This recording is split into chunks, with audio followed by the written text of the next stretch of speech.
Hakbang ng Maisog Kuwait.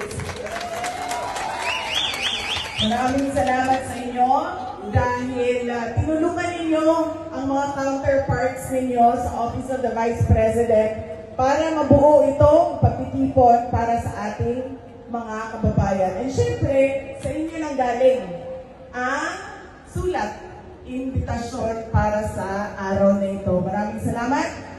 Ang sabi ko nga sa aming kasamahan sa Office of the Vice President na huwag lang ilimita sa mga members ng Hakbang ng Maisog ang ating invitation. Dahil napakaraming mga ibang kababayan natin na hindi naman miyembro ng kung anumang organisasyon, pero sila pa rin ay sumusuporta sa Office of the Vice President, sumusuporta sa bayan natin.